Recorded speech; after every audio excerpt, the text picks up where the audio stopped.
সৎ চরিত্র, সৎ আদর্শ, এটা দুনিয়ার জীবনের জন্য দরকার, আখিরাতের জীবনের জন্য দরকার। কি বলেন, কথা ঠিক কি ঠিক না? এখন কথা হচ্ছে যে সৎ চরিত্রে চরিত্রবান হতে হলে, সৎ আদর্শে আদর্শবান হতে হলে এমন একজন আদর্শবান চরিত্রবান ব্যক্তির অনুসরণের দরকার আছে। কি বলেন, ঠিক না? কারণ অনুসরণ না করলে আপনি কোনটা সৎ চরিত্র কোনটা অসৎ চরিত্র বুঝবেন কিভাবে? স্বাভাবিক হয়তো কিছু কিছু বিষয় বোঝা যায়, সব তো বোঝা সম্ভব না। এই জন্য এমন একজন সৎ চরিত্রবান আদর্শবান ব্যক্তির অনুসরণের দরকার আছে না নাই? দরকার আছে। সৎ চরিত্রবান হতে হলে সৎ একজন চরিত্রবান ব্যক্তির, আদর্শবান ব্যক্তির অনুসরণের দরকার আছে। আর যদি অনুসরণ করতেই হয়, আমি বলবো আল্লাহ তাআলা যে আদম আলাইহিস সালাম থেকে নিয়ে আজ পর্যন্ত যত মানুষ দুনিয়াতে পাঠিয়েছেন, কিয়ামত পর্যন্ত আরো যত মানুষ আসবে, সকল মানুষের মধ্যে সবচেয়ে বেশি সৎ চরিত্র, সৎ আদর্শে আদর্শবান মানুষ, যাকে অনুসরণ করা যায়, যাকে ফলো করা যায়, তিনি হচ্ছেন আমার আপনার নবী, আখিরে নবী, সরকারে দো আলম নবী মুহাম্মদুর রাসূলুল্লাহ সাল্লাল্লাহু আলাইহি ওয়াসাল্লাম। তার চেয়ে আর আদর্শবান মানুষ দুনিয়াতে ইতিপূর্বেও আসে নাই, আর পরেও আর আসবে না। তাহলে আমরা দুনিয়ার মধ্যে বিভিন্ন সময় বিভিন্ন মানুষ বিভিন্ন ব্যক্তিকে অনুসরণ করে। একজন রাজনীতিবিদ আরেকজন রাজনীতিবিদকে অনুসরণ করে, একজন ব্যবসায়ী আরেকজন সফল ব্যবসায়ীকে অনুসরণ করে, একজন সমাজনীতি আরেকজন সফল সমাজনীতিকে অনুসরণ করে। এক একজনের মধ্যে এক একটা আদর্শ আছে, যে আদর্শগুলোকে এক একজন ফলো করে, অনুসরণ করে। কিন্তু ওই মানুষগুলোর মধ্যে এক একজনের মধ্যে এক একটা দিকের আদর্শ আছে।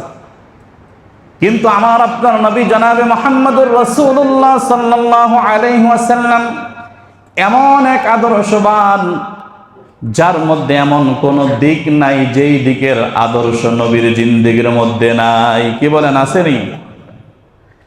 আপনি যদি রাজনীতি করবেন, সেখানেও নবীর আদর্শ রয়েছে। আপনি ব্যবসা করবেন, সেখানেও নবীর আদর্শ আছে।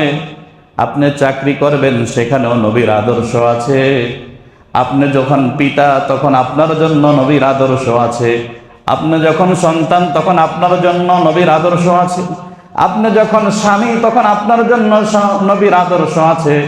অর্থাৎ এক কথায় যদি বলি, এমন কোন দিক নাই যেই দিকে নবীর আদর্শ নাই। কি বলেন, আসেনি? সব দিকে নবীর আদর্শ আছে। তবে সে আদর্শটা খুঁজে পাওয়ার জন্য যোগ্যতার দরকার আছে, খুঁজে পাইতে হবে। একবার, এই তো বছর খানেক আগে হবে, মুসলমানের সন্তান জার্মানে থাকে, মুসলমানের সন্তান হয়েও তার মুখ দিয়ে নাস্তিক্যবাদ, অর্থাৎ এই ধরনের কথাবার্তা যে বের হয়, যেটা ভাষায় প্রকাশ করার মতো না, কল্পনা করার মতো না। ওই কুলাঙ্গার আল্লাহর হাবিব সাল্লাল্লাহু আলাইহি ওয়াসাল্লামকে নিয়ে বিভিন্ন মন্তব্য করতে গিয়ে সে বলে যে, শুনেছি কোরআন ও হাদিস নাকি বিজ্ঞান সম্মত, কিন্তু আমি তো দেখি যে মুসলমানদের নবী, সেও মুসলমানের সন্তান হয়ে বলে, আমি তো দেখি যে মুসলমানদের নবী শুধু পেশাব পায়খানা ঢিলা কুলুপ এই কথাই তো কইছে, আর কি বলছে? বলেন না নাউজুবিল্লাহ। আল্লাহর নবী কি শুধু এগুলোই বলেছেন? তোর তো খুঁজে বের করার যোগ্যতা নাই, বরঞ্চ আল্লাহর নবীর আদর্শ তো এমন আদর্শ, এমন কোন দিক নাই যেই দিকে নবীর আদর্শ নাই। একেবারে ছোট থেকে ছোট যেই সকল বিষয়গুলো আমাদের নিত্য প্রয়োজনীয়, নিজেদের ব্যক্তিগত বিষয়, যেটি ধর্মীয় বিষয় না, ব্যক্তিগত বিষয়, সেই সকল বিষয়গুলো পর্যন্ত নবীর আদর্শ আছে। একেবারে জন্ম থেকে নিয়ে মৃত্যু পর্যন্ত একটা মানুষের কত দিক হতে পারে, কত প্রয়োজন, কত জরুরত হতে পারে, কত বিষয় হতে পারে, এমন কোন বিষয় নাই যেই বিষয়ে নবীর আদর্শ নাই। কি বলেন, কথা ঠিক কি ঠিক না? আল্লাহ তাআলা আমার আপনার নবীকে এমন আদর্শবান করে দুনিয়াতে পাঠাইছেন, এই জন্য কোন আদর্শবান ব্যক্তিকে যদি অনুসরণ করতে হয়, নবী মুহাম্মদ সাল্লাল্লাহু আলাইহি ওয়াসাল্লামের চেয়ে উত্তম আদর্শের ব্যক্তি আর দুনিয়াতে আসেও নাই, আর আসবেও না। আর নবীর এই চরিত্রের সার্টিফিকেটও স্বয়ং কে দিয়েছেন? আল্লাহ রাব্বুল আলামিন। আল্লাহ রাব্বুল আলামিন আল্লাহর হাবিব সাল্লাল্লাহু আলাইহি ওয়াসাল্লাম সম্পর্কে সূরা আহজাবের 21 নং আয়াতের মধ্যে বলেন, লাকাদ কানা লাকুম ফি রাসূলিল্লাহি উসওয়াতুন হাসানাহ। আল্লাহ তাআলা বলেন, আমি আপনাকে, হে নবী, আমি আপনাকে উত্তম আদর্শ দিয়ে আমি দুনিয়াতে পাঠাইছি। উত্তম আদর্শ দিয়েই আল্লাহ তাআলা দুনিয়াতে পাঠাইছেন। এমন উত্তম আদর্শ যে আদর্শ অন্য কাউকে দেওয়া হয়, অন্য কারো মধ্যে নাই। আল্লাহর হাবিব সাল্লাল্লাহু আলাইহি ওয়াসাল্লাম নিজেই নিজের আদর্শের ব্যাপারে নিজেও বলেন, ইন্নামা বুইসতু লিউতাম্মিমা মাকারিমাল আখলাক।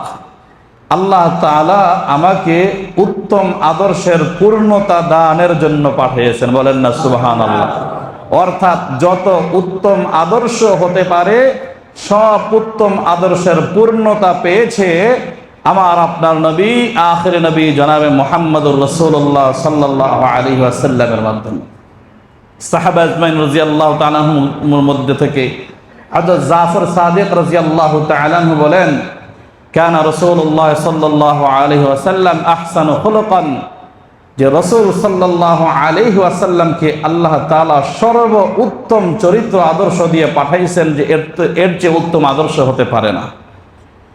আরো যদি এক কথায় বলি, কোরআন এটা কার বাণী? আল্লাহর বাণী। কোরআনকে বলা হয় কালামুল্লাহ, আল্লাহর কালাম, আল্লাহর কথা, আল্লাহর বাণী। এই কোরআনের মধ্যে যত চরিত্র, যত আদর্শের কথা আল্লাহ তাআলা কোরআনের মধ্যে বলেছেন, এই কোরআনের আদর্শগুলোর প্রতিচ্ছবি হচ্ছে জনাবে মুহাম্মদুর রাসূলুল্লাহ সাল্লাল্লাহু আলাইহি ওয়াসাল্লাম। আম্মা জান হযরত আয়েশা সিদ্দিকা রাদিয়াল্লাহু তাআলা আনহার কাছে আরেক নারী এসে জিজ্ঞাসা করতেছে, হে আয়েশা, যে আল্লাহর নবীর চরিত্র, আল্লাহর নবীর আদর্শ কেমন, চরিত্র কেমন? তো আয়েশা সিদ্দিকা রাদিয়াল্লাহু তাআলা আনহা বলতেছেন, তুমি কি কোরআন পড়েছো? কোরআন পড়েছো? কোরআন জানো? বলে যে হ্যাঁ, কোরআন পড়েছি, কোরআন জানি। তো আয়েশা সিদ্দিকা রাদিয়াল্লাহু তাআলা আনহা বলেন, কানা খুলুকুল কোরআন, আল্লাহর নবীর চরিত্রই হচ্ছে কোরআন। অর্থাৎ কোরআনের মধ্যে যত চরিত্রের কথা, যত উত্তম আদর্শের কথা হতে পারে, সেই উত্তম আদর্শের প্রতিচ্ছবি, সেই উত্তম আদর্শের ফলাফল হচ্ছে আল্লাহর হাবিব সাল্লাল্লাহু আলাইহি ওয়াসাল্লাম। তাহলে কেউ যদি উত্তম কোনো আদর্শ গ্রহণ করতে চায়, অনুসরণ করতে চায়, আল্লাহর নবীর জিন্দেগীর জীবনীর চেয়ে উত্তম আদর্শ জীবন আর কারো হতে পারে না। এমন উত্তম চরিত্র, এমন উত্তম আদর্শ। সাহাবা আজমাইন রাদিয়াল্লাহু তাআলা আনহুম বলেন, আল্লাহর নবীর মধ্যে এমন উত্তম আদর্শ ছিল যে তিনি এমন মানুষ, এমন ব্যক্তি ছিলেন যে তিনি জিহাদের ময়দান ছাড়া, কাফেরদেরকে ছাড়া অন্য কোনো মানুষের উপর তার হাত ওঠে নাই কখনো। একমাত্র জিহাদের ময়দানে কাফেরদের বিরুদ্ধে হাত উঠেছে, এছাড়া কারো উপর হাত ওঠে নাই।